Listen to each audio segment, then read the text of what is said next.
Assalamualaikum warahmatullahi wabarakatuh.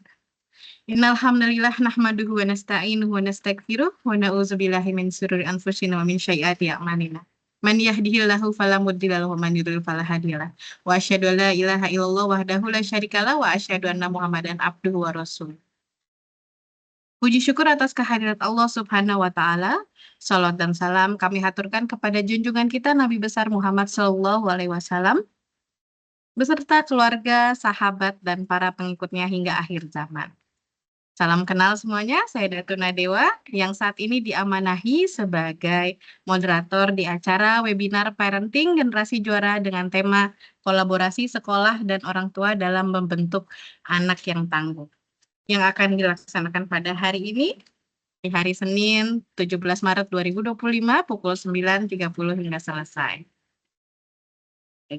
Kolaborasi antara sekolah dan orang tua adalah kunci untuk menciptakan fondasi yang kuat bagi keberhasilan akademisnya, keberhasilan sosial, dan pribadi Ananda di masa depan. Kolaborasi ini menciptakan lingkungan yang mendukung, baik di rumah maupun di sekolah. Anak-anak yang tumbuh dalam lingkungan di mana orang tua dan sekolah bekerja sama akan cenderung lebih resilient, dan kolaborasi ini bisa membangun rasa percaya diri, mengembangkan keterampilan sosial, meningkatkan prestasi juga ya. Apakah benar seperti itu? Nah, kita akan simak jawabannya pada webinar kali ini.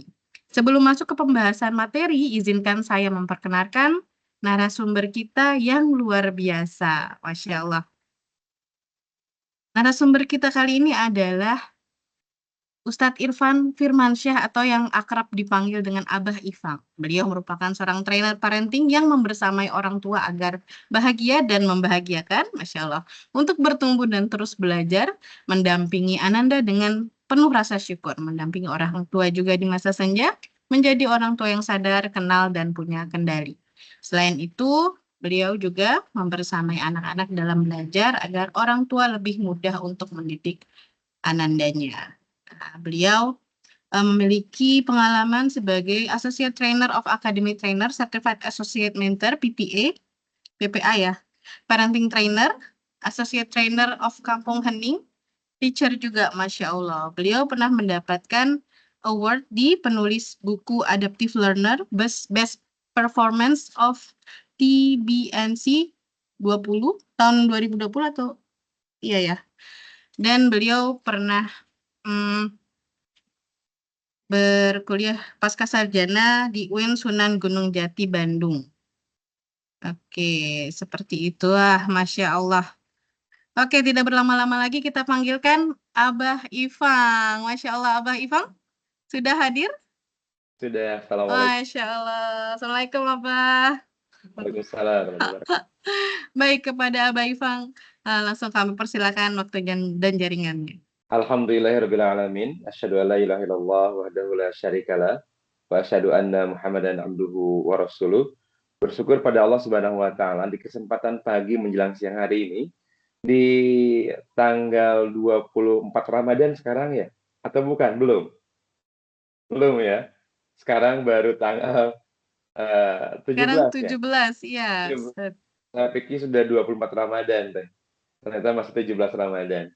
Alhamdulillah di kesempatan pagi menjelang siang hari ini saya bisa hadir menemani seluruh orang tua dan juga Ananda sekalian di program webinar parenting dengan sebuah judul yang luar biasa keren ini judulnya, kolaborasi sekolah dan orang tua dalam membentuk anak yang tangguh. Nah, tadi sudah dijelaskan sama saya lupa lagi Mbak Teteh siapa panggilnya? Datu, Datu Nadewa. Datu boleh dipanggilnya, Ustaz. Datu, ya. Terima kasih moderator kita yang sudah memberikan kesempatan pada saya untuk bisa sharing pada hari ini terkait dengan materi yang insya Allah mudah-mudahan bermanfaat, berdampak, dan tentu saja akan memberikan berkah untuk semuanya. Teman-teman sekalian, kenapa kemudian penting melakukan kolaborasi, terutama antara sekolah dengan orang tua? Dan target yang kita akan capai pada hari ini adalah bukan tentang kita orang tuanya, tapi tentang anak-anak kita, tentang generasi kita. Tetapi ada hal yang sering kita lupakan. Seolah-olah yang jadi fokus kita itu adalah generasi kita.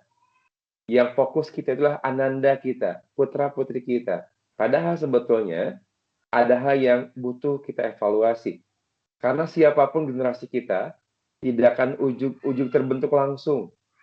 Dia pasti butuh proses, dia pasti ada sebabnya, dan dia pasti ada yang mengantarkan kenapa bisa sampai seperti itu generasi kita. Nah, untuk berikutnya kita akan karena tadi sudah dikenalkan juga sama moderator tentang identitas saya. Nama saya Irfan Firmansyah, tapi boleh panggil saya dengan sebutan Abah Ifang. Ada yang nanya, Datuk, kenapa kemudian saya dipanggil Abah dalam usia yang mungkin tidak setua orang lain katanya. Iya, Saya kenapa pasti, tuh?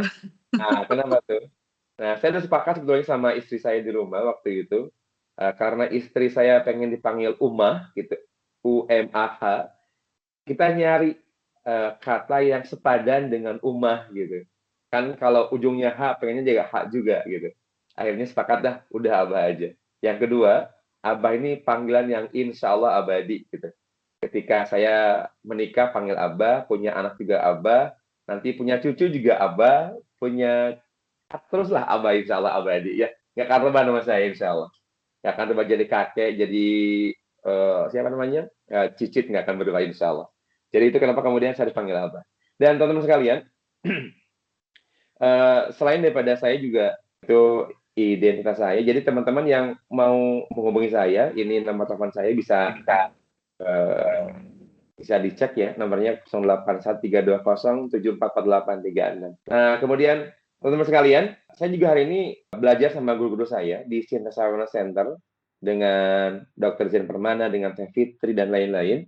Kita belajar bersama untuk terima, untuk jadi tempat curhatnya orang tua, untuk jadi tempat curhatnya anak-anak kita, gitu ya. Karena kita butuh banget jadi orang-orang yang siap mendengarkan curhat siapapun, orang tua, anak, gitu. Karena banyak persoalan yang muncul pada hari ini, termasuk generasi kita, sudah ya ruang untuk ngobrol. Beberapa hari yang lalu saya ketemu dengan anak-anak di sebuah SMA negeri di Kota. Dengan lantang mereka bilang, "Pak, saya mau tanya, mereka apa saya yang salahkan oleh orang tua saya? Kenapa kemudian saya tidak dispesialkan?" Saya bilang, "Pak, saya jadi anak." Jadi Pak orang tua, sebetulnya kalau kita mau jujur, yang punya problem hari ini bukan kita saja orang tua, tapi anak-anak kita juga. Nah, saya ingin berharap, insyaallah, fasilitasi siapapun yang akan ngobrol bareng, curhat bareng, biar kemudian yang sudah boleh next lagi, Teh? Oke. Ini akun Instagram saya, kemudian ini akun Instagram teman saya di Twitter, dan ini adalah slide yang ketiga saya di Desa Wellness Center. Oke, next lagi, Teh. Oke. Nah, saya akan ngasih angka nih, di angka 1 sampai 10. Kita akan mulai temuan kita dengan pertanyaan-pertanyaan ini. Saya mau tanya nih, di ruang webinar kita, ada berapa banyak orang tua yang hadir kira-kira nih?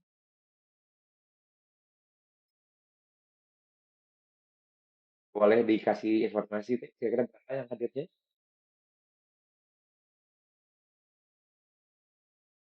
Yuk yang sudah menjadi orang tua boleh raise hand. Yang ada Pak Fadilah Mursyid barusan sudah raise hand ya. Alhamdulillah satu. Saya. Kemudian, kalaupun bukan orang tua yang sekarang jadi guru di PKBM misalnya. Ayo angkat semua, angkat semua. Mantap. Banyak banget ternyata ya. Masya Allah. Raise hand. Banyak banget yang raise hand. Nah, teman-teman sekalian, sebelum kita ngobrolin seberapa penting kolaborasi antara sekolah dan keluarga untuk melahirkan generasi tangguh di masa akan datang, kita pun juga butuh menyadari bahwa kondisi pada hari ini, kondisi kita sedang tidak baik-baik saja teman-teman sekalian ya. Di keluarga kita, bangsa kita, dan lain-lain. Nah, saya akan mau tanya nih teman-teman sekalian. Yang pertama, pertanyaan saya adalah, seberapa penting diriku menjadi orang tua dan guru bagi anak-anak aku. Pertanyaan ini saya sampaikan dulu kepada orang tua. Kenapa demikian? Karena generasi kita akan terbentuk bukan ujug-ujug, tapi akan dimulai dari siapa yang jadi orang tuanya dan siapa yang jadi guru atau pendamping mereka ketika mereka belajar. Nah, kalau saya kasih angka nih, 1 sampai 10, kira-kira seberapa penting aku jadi orang tua dan guru bagi anak-anak aku? Kira-kira nih, Dato juga ngajar nggak di PKBM ini? Iya, saya mengajar juga, Ustaz. Abah. Kalau saya mau tanya nih sama Dato, kira-kira seberapa penting Dato jadi guru bagi Ananda di PKBM ini? Penting, Ustaz. Mungkin ini habis 9 kan kosong, ada 10 nggak, Ustaz? Iya, Abah, ada untuk kosong maksudnya itu. 10. 10. Nah, teman-teman, Heeh. ketika saya nanya sama Dato juga begitu, 10. Saya pun juga begitu. Ketika saya ditanya sebagai orang tua, seberapa penting aku jadi orang tua bagi anak-anak aku suka bilang begini, 10 dong, karena aku yakin aku penting bagi anak-anak aku. Tapi ternyata teman-teman sekalian, kadang-kadang persepsi itu hanya datang dari diri kita. Dan kita nggak pernah nanya sebetulnya ke anak-anak kita, ke murid-murid kita. Kebayang nggak? Kalau saya sebagai orang tua bilang bahwa aku penting bagi anak-anak aku. Tapi ketika ditanya ke anak-anak aku, dan mereka ditanya, seberapa penting Abah bagi kalian? Kebayang nggak kalau anak-anak Abah bilang begini, ya B aja sih, penting nggak penting lah gitu. Kan jadi masalah pada akhirnya. Seolah-olah kita ngerasa penting bagi mereka, tapi ternyata nggak penting sama sekali. Ini butuh dievaluasi bagi kita, orang tua dan pendidik. Maka kalau kita yakin kita penting bagi orang lain, bagi anak-anak kita, bagi murid-murid kita, maka tentu saja I'll do everything for them. Aku akan lakukan apapun yang terbaik bagi mereka. Aku akan usahakan apapun yang terbaik bagi mereka. Karena kenapa? Karena para orang tua sekalian, para guru-guru yang saya hormati, ketika aku sudah merasa penting bagi anak-anak aku dan anakku juga ngerasa seperti itu, maka pada akhirnya aku akan maksimalkan ikhtiar apapun karena aku penting bagi mereka dan aku akan ngasih yang terbaik bagi mereka. Tapi kalau kemudian kitanya aja ngerasa ditanya nih, para guru penting nggak bagi anak-anaknya? Ya gitu-gitu aja deh, penting nggak penting juga sih sebetulnya. Saya pastikan ikhtiar kita, kerja keras kita nggak akan maksimal. Karena sebatas kita nggak penting bagi mereka. Karena aku penting bagi istri aku, karena aku penting bagi anak-anak aku, maka aku akan berikan yang terbaik bagi mereka. Dan yang kedua, sehebat apa sebetulnya sih kita nih para orang tua dan guru bagi mereka, bagi anak-anak kita. Kalau kita udah ngerasa hebat, memaksimalkan ikhtiar kita, melakukan apapun yang terbaik bagi mereka, maka insya Allah semuanya akan lancar dan baik-baik saja. Dan yang terakhir, sesyukur apa diriku jadi orang tua dan guru bagi anak-anak aku. Saya sering menyampaikan pertanyaannya di awal, agar kemudian menguatkan fondasi kita. Bahwa ternyata menjadi orang tua itu bukan tentang pilihan. Bukan tentang aku milih jadi orang tua, dan kalau bisa aku nggak akan pilih jadi orang tua. Menjadi guru bukan tentang pilihan. Terkadang banyak orang bilang gini, kenapa kamu ngajar? Aku nggak ada pilihan yang lain lagi. Udah aja ngajar. Saya pastikan jadi orang tua, jadi guru bukan tentang pilihan, tapi tentang panggilan hati kita, panggilan jiwa kita. Saya pastikan nih, para guru-guru yang hadir PKBM ini, di antara sekian banyak problem orang yang hari ini, mohon maaf, bukan menafikan misalnya, tentang pengangkatan ASN-K, P3K, dan lain-lain, Kak. Emang nggak tergiur, Datu, untuk jadi seperti itu? Emang nggak pengen dapat tunjangan hari raya? Emang nggak pengen ketika sudah selesai dapat pensiunan? Saya pastikan, apapun yang kita kerjakan pada hari ini nggak akan maksimal kalau kemudian datang bukan dari panggilan jiwa kita, bukan dari inner call kita. Kalau semua yang kita kerjakan datang dari panggilan jiwa kita, maka aku akan memberikan yang terbaik. Nah, pertanyaan ini butuh kemudian jadi pondasi. Jadi guru bukan pilihan. Tetapi takdir yang aku pilih karena aku punya panggilan jiwa, aku ingin memberikan yang terbaik bagi generasi aku. Teman-teman sekalian, juga anak-anak sekalian, ini penting jadi dikuatkan bagi teman-teman, juga bagi para murid anak-anak sekalian, karena pada akhirnya sesuatu yang kita ikhtiarkan akan terlihat hasilnya loh. Datuk, saya punya murid, saya ngajar hari ini, dan saya ngajar di sekolah dasar, di anak-anak gitu. Jadi saya ngerasa muda terus-terusan, karena saya setiap hari kumpul sama anak-anak. Nah, satu saat, ada murid saya, yang saya tahu betul, seperti apa dia ketika dia SD, bagaimana tingkah lakunya, bagaimana kelucuannya, dan lain-lain. Tapi, one day, saya lihat dia pakai seragam BRIMOB, datang ke rumahnya, pulang ke rumahnya, dan dia datang ke masjid, dan aku ketemu sama dia di masjid, dengan hormat dia salim sama aku, dia bilang, "Bah, sehat?" Saya bilang, "Ini siapa?" Dia bilang, "Saya Warid, murid Abah dahulu, yang dulu pernah begini, begini, begini, begini." Tahu nggak teh, sebahagia apa saya coba saat itu? Bahagia banget. Nggak akan terukur kebahagiaan saya pada saat melihat satu di antara sekian banyak murid saya bisa sampai di titik yang mereka inginkan. Kenapa bahagia? Karena saya juga ngelakuinnya karena panggilan jiwa.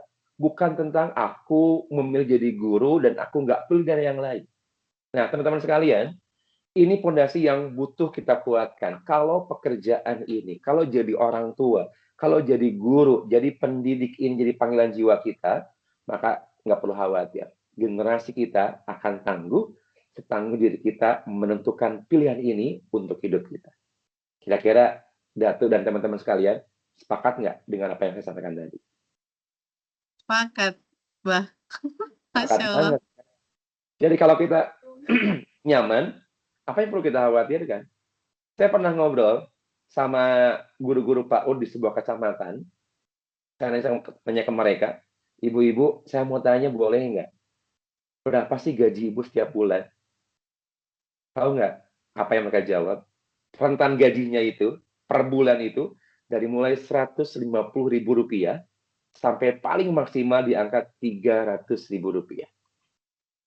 Caranya ke mereka, "Ibu-ibu guru, capek nggak ngajar di PAUD itu?" Mereka langsung meluapkan persoalan mereka, keluh kesah mereka, dan semuanya mereka sampaikan. Sampai akhirnya, saya nanya dengan pertanyaan ini, sesyukur apa kita jadi pendidik pada hari ini? Kalau satu hari nanti, akan datang seorang sama ibu-ibu sekalian, dan mereka bilang, "Bu, aku murid ibu yang dulu pernah pup di kelas, pernah pipis di kelas, kemudian ibu bersihin pup dan pipis aku. Dan aku ngerasa tidak ada orang yang pernah menyentuh pup aku selain orang tua aku, kecuali ibu yang hadir di kelas pada saat itu." Kebayang apa yang akan terjadi? Saya bilang ke ibu-ibu itu, teman-teman sekalian, ketika saya ngasih jawaban itu, yang mereka lakukan cuma nangis. Saya bilang, pendidik jadi orang tua bukan tentang pilihan, tapi ini takdir terbaik yang Allah berikan pada kita. Next step. Nah, kalau kemudian sudah seperti itu, fondasinya dikuatkan, maka yang butuh kita lakukan pada hari ini adalah, dalam istilah psikologi itu, ada yang disebut dengan mere exposure effect. Seorang orang tua, seorang guru, bahkan pendidik, bahkan kemudian anak-anak kita pun, mereka akan terpengaruh. Mere exposure effect itu sentuhan, paparan yang kena kepada seseorang yang akan mengatakan mereka jadi seperti apa. Teman-teman tahu nggak? Saya pernah survei ini di sebuah komunitas anak-anak muda. Tanya ke mereka, pilihan yang akan kalian pilih yang mana? Mie Samyang atau Indomie bawang? Ternyata anak-anak muda hari ini, Gen Z hari ini, mereka memilih mie Samyang. Saya nanya, kenapa mie Samyang? Kata mereka, lebih enak, lebih trennya dapat, makannya di kafe-kafe.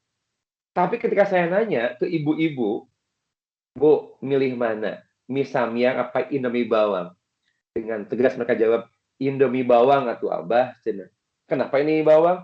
Karena kalau ini bawang bisa pakai sayur, pakai telur, pakai cabai rawit, tambah nasi lagi.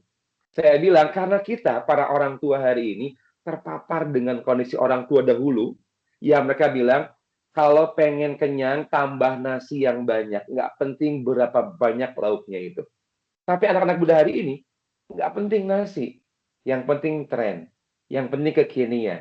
Karena apapun yang kita kerjakan pada hari ini, itu tergantung apa yang sering menyentuh kita, memapar kita, dan apa kemudian yang sering berinteraksi dengan kita. Namanya mere exposure effect. Pernah sebuah kasus terjadi, ada seorang anak tuh pegang-pegang pisau. Dan dia mengacungkan pisau itu ke ibunya. Di berita disebutkan bahwa anak ini maksa sama ibunya untuk kemudian dibelikan skincare. Kok bisa ada anak yang mohon maaf bukan di perkotaan, tapi di tempat yang agak jauh dari kota, tapi dia tahu betul tentang skincare. Karena ternyata mere exposure effect-nya itu setiap hari dia nonton drakor, setiap hari dia ngeliat iklan-iklan skincare, setiap hari dia ngeliat kemudian di medsosnya perempuan-perempuan yang glowy, perempuan-perempuan yang marvelous, perempuan-perempuan yang oke banget. Akhirnya jiwanya terpapar. Aku juga pengen seperti dia. Aku juga pengen seperti mereka yang putih, yang merona pipinya, yang cantik luar biasa. Maka dengan mudah dia angkat pisau itu ke orang tuanya karena alasan satu, dia pengen skincare. Kebayang nggak? Ketika seseorang terpapar oleh sesuatu, maka itu yang akan jadi ciri khas dirinya. Kata guru saya nih, kalau ada orang yang sering nonton sinetron, terpapar dengan sinetron, jalan hidupnya akan penuh dengan drama. Kenapa drama? Sinetron mah nggak akan yang pendek, atau panjang ceritanya, teh berliku-liku, bulak-belok segala macam. Bahkan kemudian nih, Datu hati-hati nih, kalau kemudian kayak Teh Maulani juga sama nih, Mbak Maulani, kalau penggemar film India, hati-hati, jangan pernah dekat-dekat dengan pohon. Karena setiap kali ada pohon, pasti akan Joget joget. lari-lari, muter-muter. Maka tergantung sebetulnya dia kumpul sama siapa, dia berinteraksi dengan siapa. Generasi yang itu juga sama begitu. Hari ini teman-teman, ketika anak saya nih, dia bilang, "Bah, pengen beli handphone dong." Saya bilang, ada ini handphonenya. Ini kan bekas Abah. Dia bilang, aku pengen dong kayak teman-teman yang lain. Mereka punya iPhone, segala macam. Aku pengen juga kayak mereka dong. Ketika anak saya terus-terusan dipapar dengan teman-teman yang senang dengan iPhone misalnya, akan kena lah. Maka tugas saya memapar anak saya agar kemudian paparan saya jauh lebih banyak daripada teman-temannya. Dan alhamdulillah, sampai hari ini pun juga aman-aman saja dengan handphonenya. Maka tergantung apa yang memapar kita, mere exposure effect-nya seperti apa. Saya pastikan kalau para orang tua nggak akan nge dengan skincare. Yang mereka fokuskan adalah fresh care. Karena butuh kesehatan. Makanya kalau tuh kan, ketahuan. Usia seorang akan ketahuan dari dua hal tadi. Skincare atau fresh care. Kalau di tasnya ada skincare, mudah lah dia. Kalau ada fresh care, jangan ditanya seberapa tua usianya. Ya. Makanya pertama, mere exposure effect. Nggak akan mungkin teman-teman sekalian. Kita punya generasi yang tangguh. Generasi yang oke banget. Kalau hari ini yang memapar mereka, bukan hal-hal yang akan menguatkan fondasi mereka, yang akan menguatkan kepribadian mereka, yang akan menguatkan mental-mental mereka. Maka yang pertama, mere exposure effect. Yang kedua, ketika seseorang sudah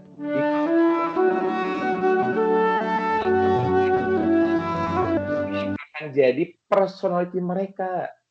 Jadi, kepribadian seseorang itu tergantung dari apa yang. Nah, kemampuan membangun topeng di berbagai situasi, tetapi dengan pola yang sama. Ketika orang kenal dengan skema diri, meski dengan situasi yang berbeda dan mampu menyesuaikan diri, maka ini disebut dengan orang yang beradab. Generasi kita nggak akan mungkin jadi generasi yang tangguh dan beradab kalau kemudian mereka terpapar oleh sesuatu yang mengantarkan mereka jadi orang yang beradab.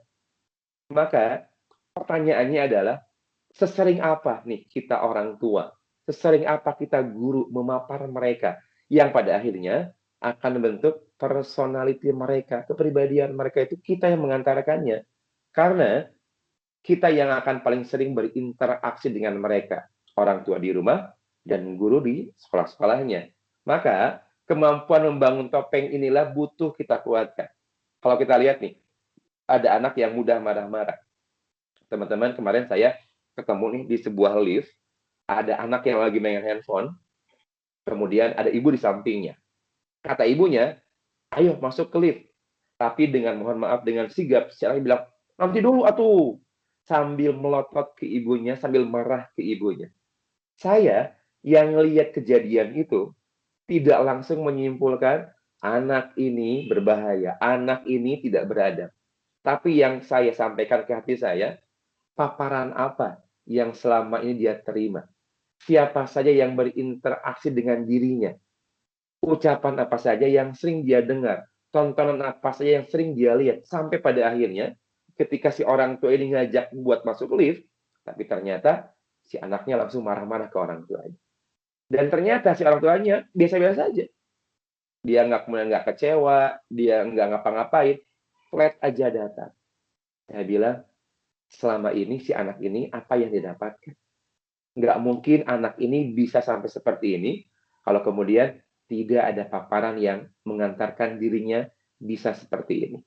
Teman-teman sekalian, apapun yang terjadi dengan diri kita, kepribadian kita itu akan terpengaruh dari apa yang sering menyentuh pada kita. Termasuk Ramadan sekarang. Kerasa nggak vibes-nya hari ini? Saya pastikan tidak sekuat beberapa tahun yang lalu. Tidak sehebat 5 tahun, 10 tahun yang lalu. Dulu, ketika saya masih kecil, jarang banget orang dengan berani terbuka makan di tempat yang umum. Akhirnya, minimal ketika mereka nggak saum pun, mereka akan sembunyi. Tapi hari ini, dengan tenang, orang-orang yang nggak saum bisa makan di mana saja. Dan mohon maaf, yang paling menyedihkan bagi saya, ketika ada seorang perempuan yang berhijab, meskipun alasannya sedang tidak saum, sedang haid misalnya, tapi ya toh jangan di tempat umum lah ya, disembunyi aja gitu. Vibes-nya sudah hilang, sudah nggak kerasa pada hari ini. Kebayang kalau kemudian anak-anak kita hari ini terpapar dengan kondisi yang seperti ini. Ramadan mereka di 10 tahun ke depan akan seperti apa? Kepribadian mereka akan seperti apa? Maka kepribadian kita akan terpengaruh dari apa yang sering menyentuh kita, near exposure effect. Kalau kemudian sudah jadi kepribadian kita, nah ini teman-teman, ya kan? Ada archetype namanya. Archetype itu kita dan generasi kita terbentuk atas apa yang menyentuh diri ini dan mereka. Musiknya boleh dinaikkan dikit aja, nggak apa-apa. Nah, teman-teman, kalau kita pengen nih, generasi kita baik-baik saja. Kalau kita pengen kemudian anak-anak kita oke-oke saja, maka pertanyaan mereka dan apa yang punya guru di sekolah, kemudian guru saya, mohon maaf, dulu itu pernah ada yang apa namanya tuh, bukan saya membicarakan keburukan, tapi emang ini bukan bisa. Orangnya rapih banget, orangnya klimis rambutnya karena laki-laki.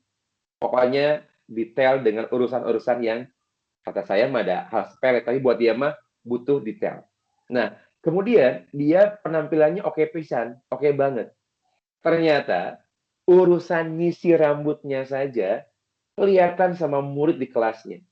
Dan di semester itu, anak-anak di semester itu klimis rambutnya. Karena setiap hari dia ngelihat betul siapa yang jadi gurunya, siapa yang jadi pendampingnya, pembimbingnya. Ternyata generasi kita nggak akan muncul tiba-tiba. Nggak akan muncul ujuk-ujuk tangguh dan lemah, nggak akan muncul.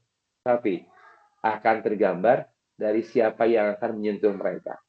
Kebayang nggak teman-teman sekalian, kalau orang tua hari ini, kemudian hidup mereka penuh dengan drama, penuh dengan kebohongan, penuh dengan manipulatif. Kira-kira next generasi seperti apa? Kan ngeri ya, kalau saya kemudian bilang, saya ngeri banget, teman-teman sekalian. Pada saat saya ngerasa, alhamdulillah ada rezeki misalnya. Kemudian saya pengen cepat-cepat buat sampai ke tujuan. Ketika saya mampir di SPBU, saya masuk ke lorong Pertamax. Saya bilang, saya nggak akan ngambil yang subsidi, saya akan ngambil yang ini aja. Ngambil yang Pertamax saja. Ternyata setelah sekian tahun saya mengkonsumsi, jadi kliennya, jadi penggunanya Pertamax, ternyata ketahuan. Pertamax itu adalah Pertalite yang nggak ngantri. Sedih saya, Teda. Sedih banget. Sedih banget. Kalau kemudian lihat kondisi ada orang-orang yang seperti itu, saya pastikan semuanya berawal dari siapa yang sering berinteraksi dengan mereka. Siapa yang sering menyentuh mereka. Siapa yang kemudian selama ini sering berhadapan dengan mereka. Bahkan saya pernah tuh ada sebuah kajian ilmu ibu-ibu gitu ya. Saya ngobrol sama mereka, tahu nggak? Kalau kita pengen tahu orang-orang yang sering korupsi pada hari ini, bisa jadi saya bilang. Dulu ketika kecil, dia ngeliat tuh ibunya lagi nyetrika pakaian bapaknya. Pas nyetrika pakaian bapaknya, di sakunya ada uang 100.000. Kata ibunya, rezeki anak soleh. Kata anaknya, Ma, itu kan uang bapak, bukan uang mama. Dengan jawaban yang tegas, ibunya bilang begini, bagi dua aja, jangan ribut. Kebayang nggak? Kalau anak itu kemudian setiap hari berinteraksi di hadapan dengan kondisi orang tua yang seperti itu. Kira-kira generasi ke depan seperti apa? Maka sebetulnya kalau kita ngomongin tentang generasi, tentang anak-anak kita, tentang kader-kader kita, yang butuh kita evaluasi bukan mereka terlebih dahulu, tetapi kita sebagai orang tuanya. Maka program parenting ini bukan tentang program bagaimana kita mengantarkan generasi kita baik, tetapi bagaimana kemudian kita mengevaluasi diri kita sebagai orang tua dan guru.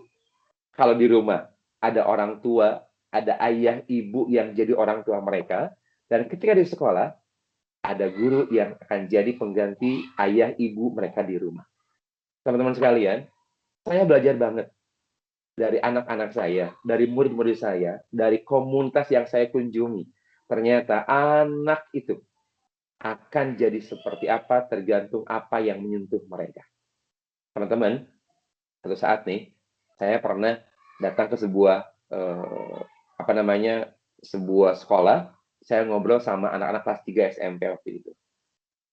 Kelas 9 ya kalau sekarang, kelas 9. Saya ngomong sama mereka dengan sebuah pertanyaan tuh. Saya bilang ke mereka, who's your idol? Siapa yang jadi idola kalian? Ternyata jawabannya beragam banget. Ada yang jawab Ronaldo, ada yang jawab BTS, ada yang jawab Sandiaga Uno.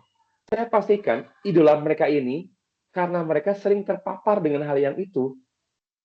Yang jawab Ronaldo, saya nanya, apa hobimu? Futsal. Apa kesukaanmu? Main bola. Kan jelas. Dia pasti akan mengidolakan orang yang kemudian dekat dengan futsal dan main bola itu. Ini kan yang lain. Orang-orang yang kemudian senang dengan musik, senang dengan artis, nggak heran juga kalau kemudian jawabannya BTS. Nah, tahu BTS siapa? Orang Korea itu ya? Bukan. Apa tuh? BTS Betaria Sonata itu. Oh alah, artis zaman dulu. Namanya itu. Itu orang Korea. Tapi ternyata teman, tahu nggak? Di antara sekian banyak anak yang hadir pada saat itu, ada satu anak yang dia bilang, Abah, saya punya idola. Saya nanya sama dia, siapa idolamu? Dengan tegas dia jawab, ayah. Saya dengar jawaban itu, sampai saya speechless, saya nggak bisa ngomong. Kok ada di antara sekian banyak siswa, kelas 3 SMP, kelas 9, dia jawab ayah, gitu. Dia bilang ayah. Saya nanya sama dia, kenapa ayah nggak ada yang lain? Tahu nggak apa jawabannya?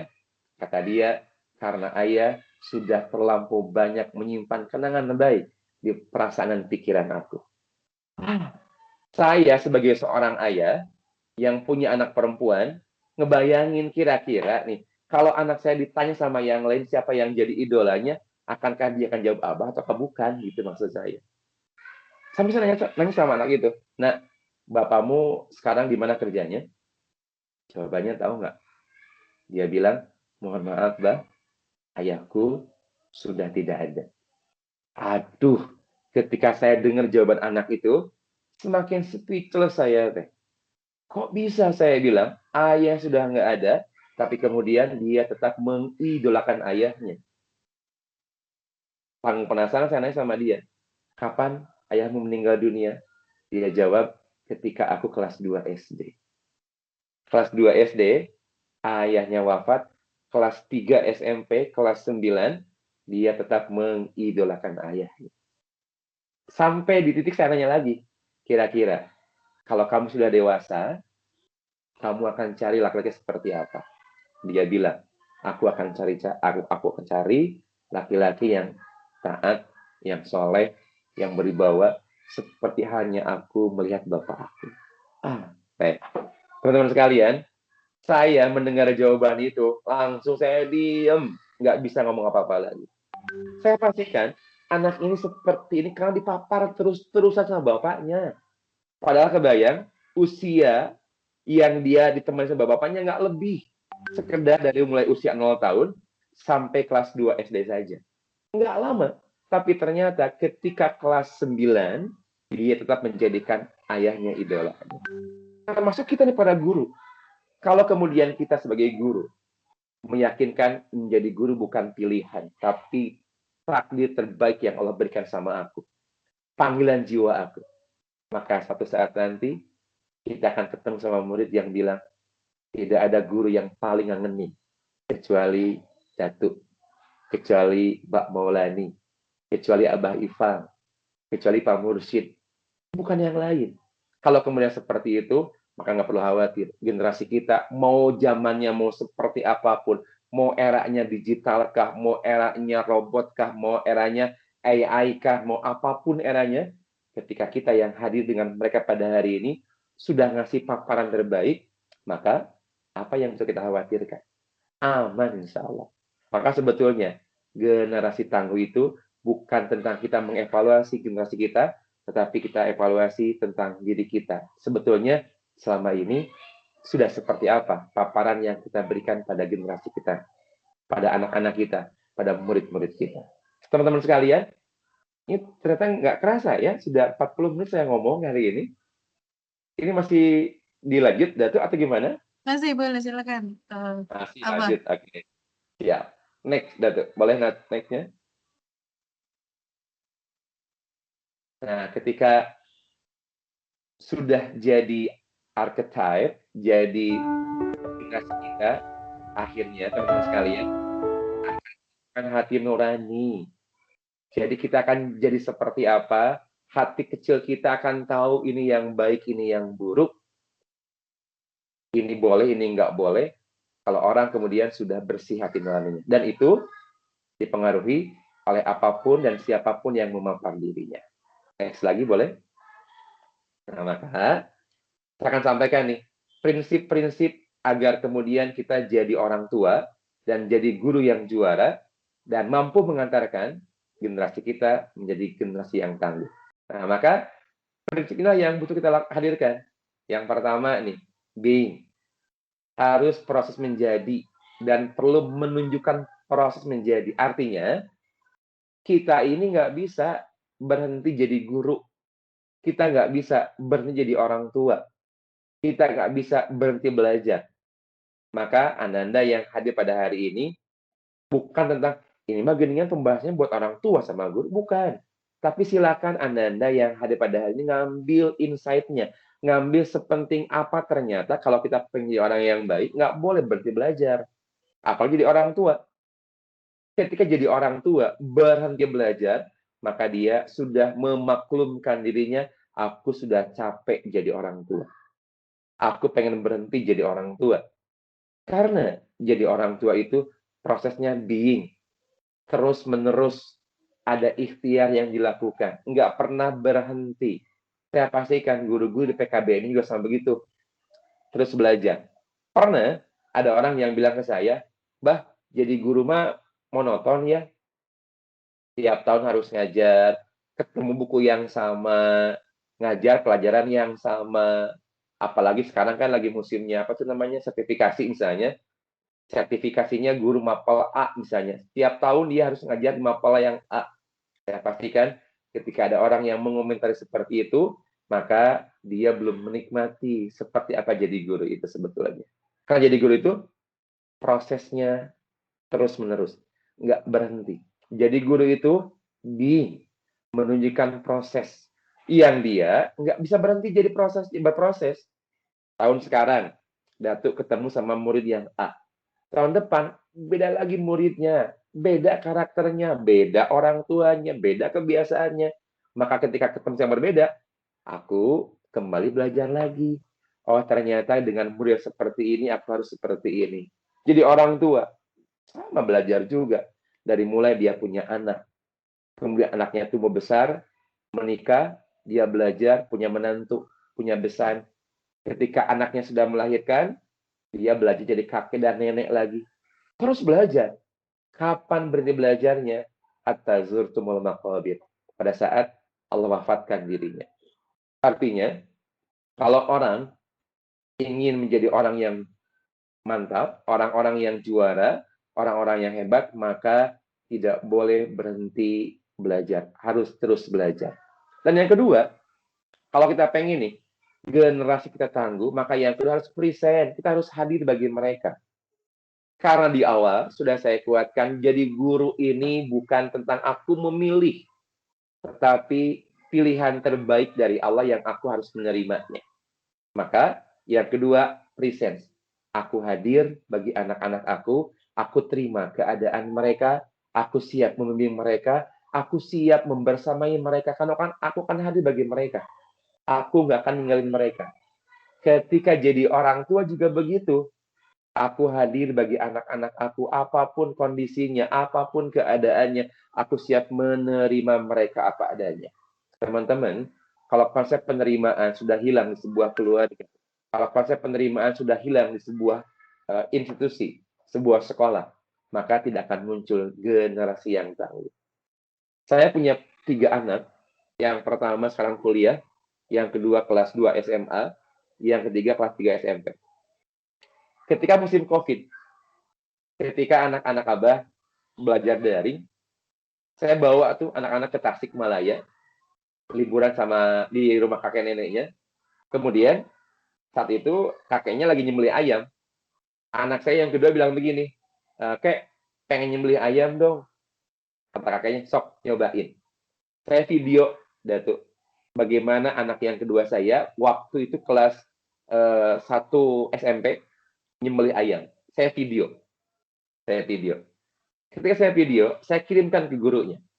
Kata gurunya, "Mohon maaf Abah, tidak ada tugas membeli ayam hari ini." Saya bilang, "Memang nggak ada tugas menyembelih ayam, tapi saya ngirim video ayam ini untuk kasih tahu ke ibu, kalau kemampuan anak saya bukan di kognitif yang itu. Kalau kemampuan anak saya bukan di hitungan matematika, tapi kemampuan anak saya hari ini baru sebatas yang ini saja. Dan saya sebagai orang tua, saya terima kondisi anak saya itu." Tahu nggak apa yang terjadi pada hari ini?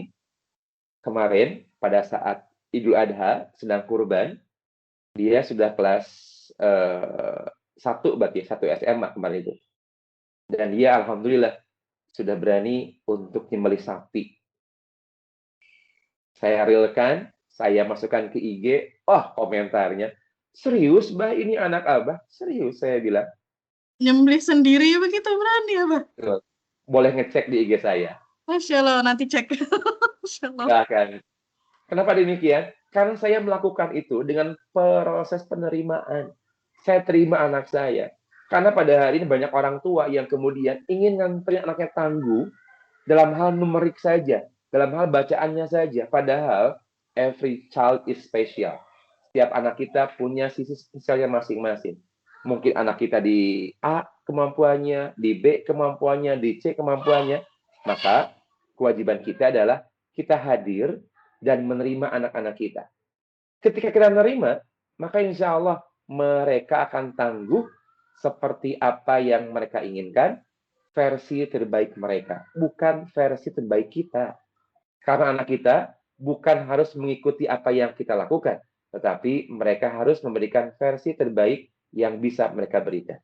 Maka yang kedua, butuh presence, butuh hadir bagi mereka, dan butuh menerima. Teman-teman, saya mau tata rucingan. Tata rucingan itu apa ya? Tebak-tebakan. Apa bedanya antara anak manusia dengan anak buaya? Saya jawab nggak? Bedanya apa? Anak manusia sama anak buaya. Anak manusia sama anak buaya ya. Coba siapa? Sama-sama anak. Betul. Bedanya? Itu mah Bedanya yang satu aja bisa jawab. manusia, yang satu hewan. Ada yang bisa Oke, jawab saya coba? kasih pertanyaan ke ibu-ibu. Kata ibu-ibu, tahu saya jawabannya apa? Kata ibu-ibu itu, kalau buaya mah tidak bisa jadi manusia, tapi kalau manusia mah bisa jadi buaya. Buaya apa saja? Buaya darat. Bukan tentang itu saya bilang. Bukan tentang buaya darat. Perbedaannya di acceptance, teman-teman. Yang namanya buaya itu, ketika dia dilahirkan, dia sudah dikasih insting sama Allah untuk bisa cari makan sendiri, berjalan sendiri, tanpa bantuan induk buayanya. Tapi manusia, dia butuh diterima oleh orang-orang sekitarnya. Ternyata alamiahnya manusia butuh diterima. Jadi kalau kita pengen nih, generasi kita tangguh, hebat luar biasa, maka jangan pernah kita orang tuanya menolak mereka. Terima. Mengerikan teman-teman. Gimana mungkin generasi kita bisa tangguh kalau hari ini ada seorang oknum yang kemudian mencekik anak bayinya yang berusia 2 bulan. Dia nggak terima kalau anaknya rewel. Dia nggak terima kalau anaknya kemudian berisik. Maka problem generasi yang tangguh itu bukan tentang anak-anak kita, tetapi harus kita evaluasi diri kita sebagai orang tuanya. Sejauh apa kita terima anak-anak kita? Sejauh apa kemudian Bapak Ibu guru yang ngajar terima kondisi anak-anak muridnya? Saya, di sekolah saya, dulu belum ada anak-anak ABK. Tapi ketika satu saat ada orang tua bawa anaknya ke sekolah kita, si ibu itu bilang begini, Pak, bisa nggak anak saya daftar di sekolah Bapak? Saya bilang, oh silakan Ibu. Kenapa nanya begitu? Dia menjelaskan karena anak saya tidak diterima di sekolah manapun. Saya nanya, apa alasannya? Kata ibu itu, karena anak saya kondisinya tidak bisa mendengar hari ini. Saya tanya, apa alasannya tidak bisa mendengar? Apa sebabnya? Ternyata anak ini ketika usia 11 bulan, dia sakit panas, dia minum obat, kata ibunya, dosisnya cukup tinggi, dan pecah gendang telinganya. Saya bilang, oke, kita akan bantu terima, dan mudah-mudahan ini jadi bagian kita belajar untuk ngedidik anak-anak yang ABK. Teman-teman sekalian, penantian kami itu baru dijawab 4 tahun kemudian. Pada saat di akhir tahun ajaran, mereka tampil nih, dan anak yang tunarungu itu bisa tampil bersama anak-anak yang normal, mereka nari di panggung, tanpa ada kesalahan sedikit pun juga. Ibunya nangis luar biasa, apalagi kami guru-gurunya. Ternyata penting kalau kita pengen punya generasi yang tangguh, kita harus present, harus hadir buat anak-anak kita, terima mereka, karena bisa jadi mereka punya kelebihan yang kita nggak pernah tahu. Seorang Putri Aryani saja, seorang artis yang kemudian dia juara di American Got Talent, diawali dari proses penerimaan orang tuanya ketika anaknya lahir dalam keadaan tidak bisa melihat. Maka nggak mungkin kita punya generasi yang tangguh kalau kita kemudian tidak terima anak-anak kita. Dan yang ketiga, harus influence, harus berdampak. Kira-kira kehadiran kita, pola pendidikan kita, cara ngajar kita, cara menyentuh kita ke anak-anak kita, dampaknya ada nggak?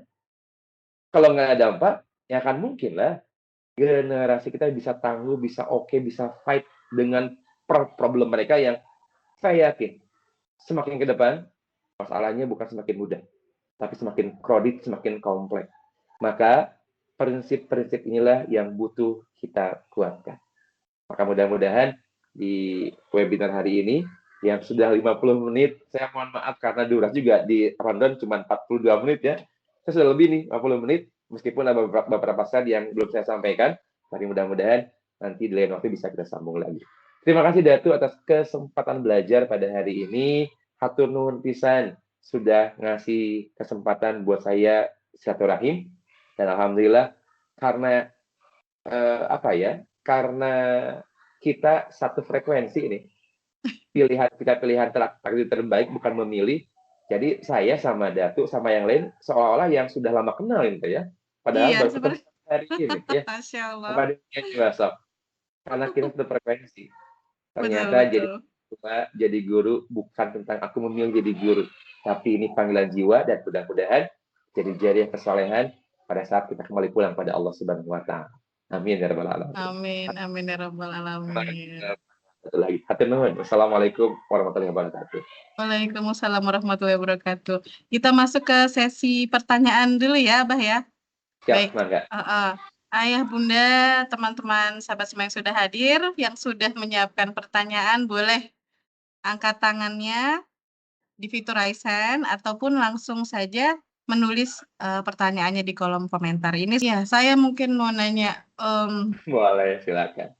iya, ini kode dulu sebelum parenting kali ini, jadi saya mau curhat nih. Apa? Siap, Sebelum boleh, parenting aman. kali ini saya agak bersih tegang dengan anak gitu ya. Mungkin saya juga terlalu memaksakan kehendak saya kepada anak saya gitu kan.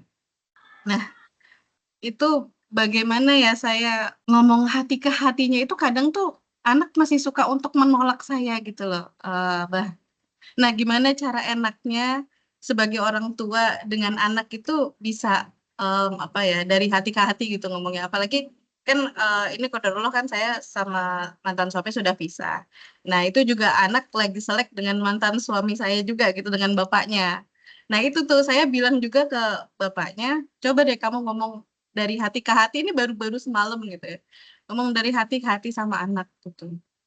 Karena saya tahu pertentangan batin anak saya pada ayahnya gitu ya.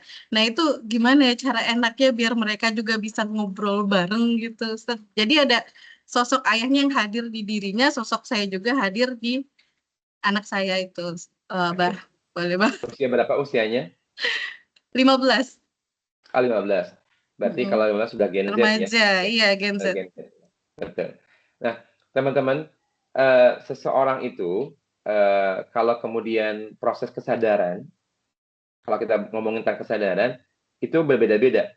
Satu nih, untuk anak-anak di usia 0 sampai 7 tahun, sampai 10 tahun, maka proses kesadarannya tergantung siapa yang ngasuh dirinya. Siapa yang kemudian nemenin dia makan, nemenin dia belajar. Tapi ketika anak-anak usia remaja, maka proses kesadarannya ternyata sangat dipengaruhi oleh teman-teman dekatnya. Oleh teman-teman dekatnya. Maka yang butuh ibu lakukan, yang butuh orang tua lakukan, siapapun kita nih yang punya anak-anak Gen Z ini, maka yang pertama, kita harus nyaman dengan teman-temannya dulu. Kita harus dekat sama teman-temannya dulu. Minimal kita tahu dia temenan sama siapa, sahabatan sama siapa. Sampai-sampai temannya anak kita bilang ke anak kita, keren ya orang tua kamu baik banget. Nah, kalau kemudian muncul bahasa itu dari teman-temannya, minimal dia akan pikir begini, iya gitu keren orang tua aku, perasaan enggak dia orang tua mau nggak keren. Minimal dia akan bertanya sama dirinya, ketika teman-temannya bilang orang tuanya keren, kok aku nggak nganggap itu keren ya? Jangan-jangan aku yang salah nilai selama ini.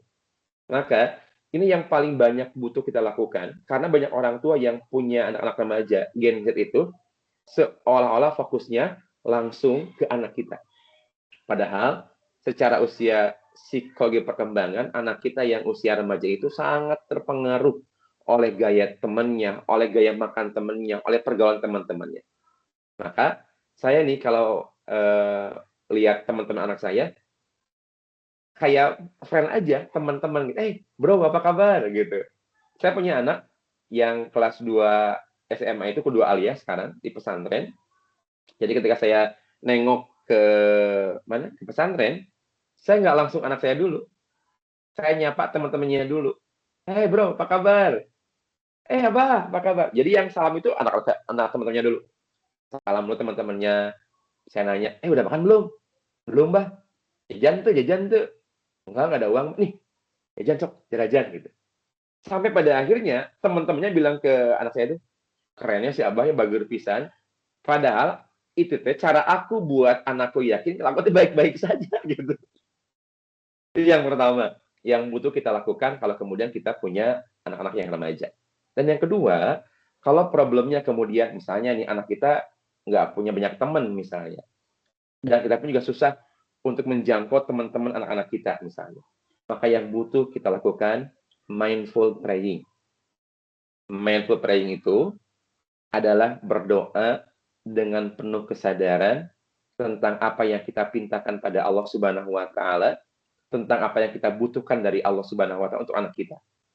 Nah, saya mencoba mempraktekkan itu pada saat saya melihat anak saya. Contoh dulu pernah tuh ketika saya ke masjid sama anak saya, dia jalan di depan saya, dan di belakangnya, maka sepanjang saya jalan sama anak saya terus memandang tubuh anak saya dan menyampaikan doa-doa terbaik sama Allah untuk dia. Saya bilang, ya Allah, jaga anak saya ini. Ya Allah, aku titipkan anak saya ini, ya Allah. Aku minta tolong sama engkau, ya Allah. Tanpa kemudian anak kita tahu kalau dia sedang kita doakan. Itu teh, jitu banget itu teh. Atau kemudian yang paling memungkinkan yang bisa kita lakukan, setiap malam nih, kalau eh, putranya atau putrinya sudah bobo, sesekali buka pintunya, lihat anaknya sudah bobo, kemudian doakan pada saat mereka sedang tidur. Itu bakal nyes banget. Dan itu saya praktekin karena saya dapat itu dari ibu saya. Ibu saya kalau kemudian tiap malam suka buka pintu kamar kami, liatin kami sudah buat belum, kalau belum bobo, nyuruh bobo, kalau sudah bobo, diselimutin gitu, diusap kepalanya. Dan aku tahu banget, karena belum tidur waktu itu teh. Oh gini ya cara mama aku ngusapin, aku ngedoain aku teh gitu. Maka aku datang ke kamar anak-anakku hari ini sampai begitu. Aku liatin anak-anak yang lagi bobo, aku selimutin, aku kalau kemudian tersingkap auratnya aku tutupin gitu kan. Termasuk aku bisikan sama Allah, ya Allah, aku titip anakku sama engkau, ya Allah, jaga dia, ya Allah. Karena di luar sana aku nggak bisa ngapa-ngapain tanpa penjagaan darimu, ya Allah. Nah, kalau sudah seperti itu, dan sudah mulai terbuka perasaan mereka, hati mereka, maka yang pertama kali kita lakukan, apologize, minta maaf ke mereka. Jangan pernah gengsi orang tua untuk minta maaf ke anak-anak. Karena rata-rata nih, orang tua punya prinsip satu, orang tua pasti benar. Yang kedua, jika orang tua salah, maka kembali ke prinsip yang pertama. Sama aja benar kan itu, mah. Maka minta maaf ke mereka. Nggak ada yang salah dengan permintaan maaf kita ke anak-anak kita. Justru mereka akan melihat bahwa, keren banget orang tua aku ya. Mereka dengan penuh kelepangan, kelegoan hati minta maaf sama kita anak-anaknya. Dan itu yang paling jarang dilakukan sama orang tua ke anak-anaknya. Karena seolah-olah sumber masalahnya ada di anak, bukan di orang tua. Maka minimal 2 tips itu mudah-mudahan bisa mengantarkan semuanya akan jauh lebih baik lagi. Insya Allah. Terima kasih jawabannya, apa, jazakallah Amin. khairan. Ya, Amin. Masya Allah. Alhamdulillah ya, mudah-mudahan saya juga bisa memperbaiki diri lagi sebagai orang tua. Baik, Mbak, ini ada pertanyaan lagi dari Yep. Bapak Khairul Anwar. Bagaimana menjadi paman yang beralih fungsi menjadi orang tua karena keponakan ditinggal meninggal oleh kedua orang tuanya? Perlukah menjadi orang tua utuh atau sebatas paman saja? Seperti itu. Ya. Nah, Siap. Siti Maryam, beliau seorang perempuan yang luar biasa soleh. Siti Maryam itu tidak pernah bertemu dengan bapaknya. Kenapa? Karena bapaknya Siti Maryam wafat pada saat Maryam dikandung oleh ibunya, Hannah. Ketika dilahirkan, bapaknya sudah tidak ada.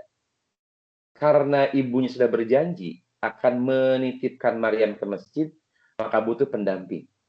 Maka dititipkanlah ke Nabi Zakaria alaihissalam. Jadi teman-teman sekalian, proses parenting itu sudah dilakukan oleh para nabi kita. Bukan tentang ilmu kekinian. Kenapa? Ibunya Maryam menitipkan ke Hana karena Maryam sudah tidak punya ayah maka dia butuh figur ayah yang menggantikan posisi ayahnya yang sudah meninggal dunia. Maka harus seperti apa kita sebagai paman untuk keponakan kita? Maka berikan ruang bagi keponakan yang sudah tidak ada orang tuanya, bahwa mereka merasa mereka masih punya orang tua, meskipun bukan orang tua kandungnya. Maka itu juga yang saya alami. Saya punya kakak saya meninggal dunia. Kakak ipar sebenarnya. Kakak ipar meninggal dunia, anaknya perempuan. Sejak kecil dia sama saya. Serumah, saya urus, saya didik, saya sekolahkan. Ketika dia menikah, tangisannya lebih kuat kepada saya, orang yang didiknya, daripada ke ayah kandungnya. Kenapa? Karena saya sudah menempatkan diri untuk jadi orang tua yang siap jadi orang tua bagi anak itu. Maka ketika kita melihat ada anak-anak yang hilang orang tuanya, tidak ada orang tuanya, maka kita harus jadi pengganti mereka. Tentu saja sebatas yang kita bisa, sebatas yang kita mampu, termasuk jaga juga kemuhrimannya, jaga juga batas-batas kemuhrimannya. Nah, ini yang butuh dilakukan. Jangan sampai anak perempuan itu hilang figur ayah. Karena ketika seorang anak hilang figur ayahnya, maka dia akan mencari figur laki-laki di luar rumahnya. Atau sebaliknya, ketika anak laki-laki tidak punya figur ibu, maka dia akan mencari figur ibu di luar rumahnya. Kalau kemudian dia aman di dalam rumahnya, maka siapapun kita, mau pamannya, mau uaknya, mau kakeknya, ketika kita siap menjadi pengganti orang tua mereka yang sudah tidak ada, maka insya Allah itu akan jauh lebih bermakna bagi mereka yang sudah tidak mendapati orang tuanya. Jadi, lakukan yang terbaik, yang kita bisa, yang kita mampu. Insya Allah, feel-nya akan, luar biasa deh pokoknya. Nikmat banget itu. Meskipun tantangannya gede banget juga. Kadang-kadang, godaan terbesar itu datang dari orang-orang yang kita urus. Yang bukan anak kandung kita, yang bukan saudara jelas, bukan anak kandung asli gitu misalnya, keponakan, yang sudah nggak ada orang tuanya, godaannya luar biasa. Makanya kata Rasul kan, jaminan begini bukan buat orang lain. Kata Rasulullah, hakadha, orang yang mengurus anak yatim akan berdampingan di surga itu dengan kami begini.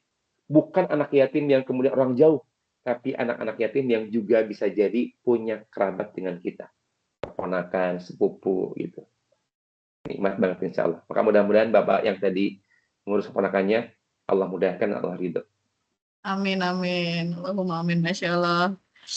Ada pertanyaan lagi Ustadz dari Kak MC kita, Kak Maulani.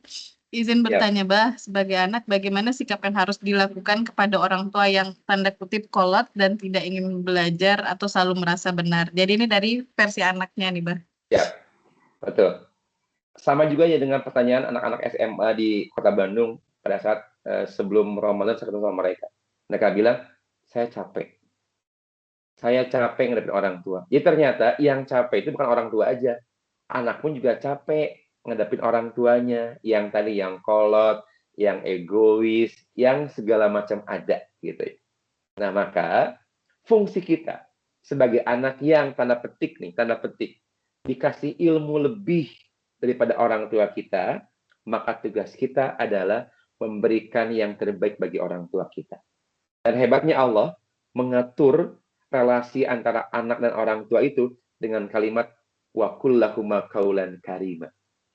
Dalam tafsirnya disebutkan ucapan atau qaulan karima itu ucapan yang ada ucapan penghormatan, mengagungkan, ta'riman, ta'ziman wa maukiran wa taukiran.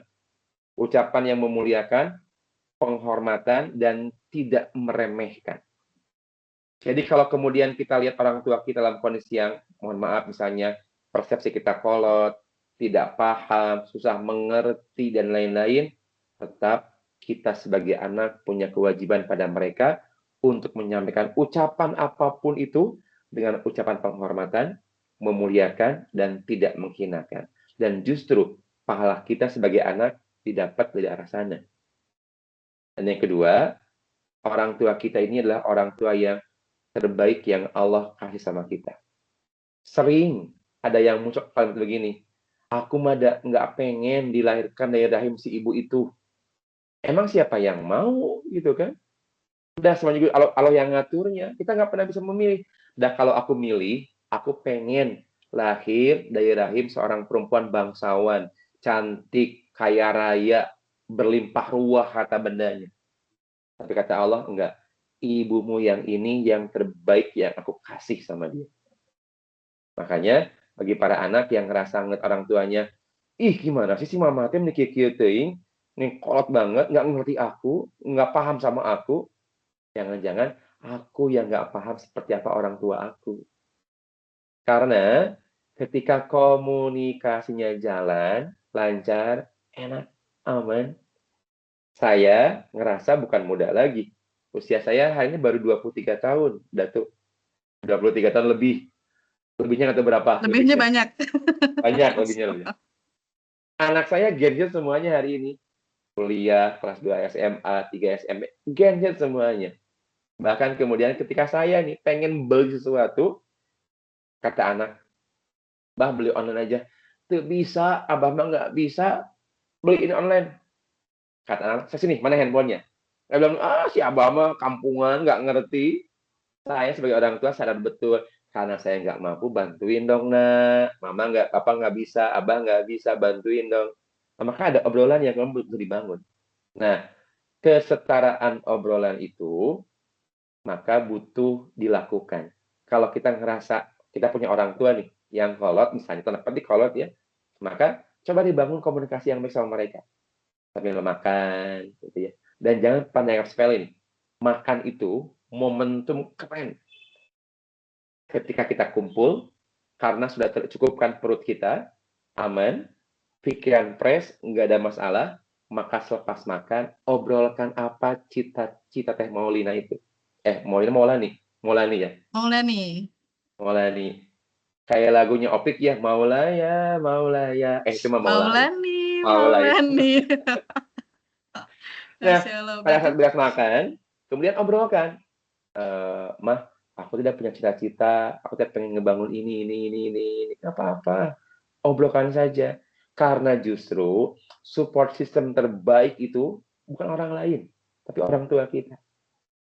Saya belajar dari guru saya, Kang Sir Permana, kalau relasi kita dengan keluarga tidak baik-baik saja, sejauh apapun kita melangkah, sejauh apapun kita bergerak, maka cara jalan kita, cara bergerak kita, seperti satu kaki yang ada kerikil di dalamnya.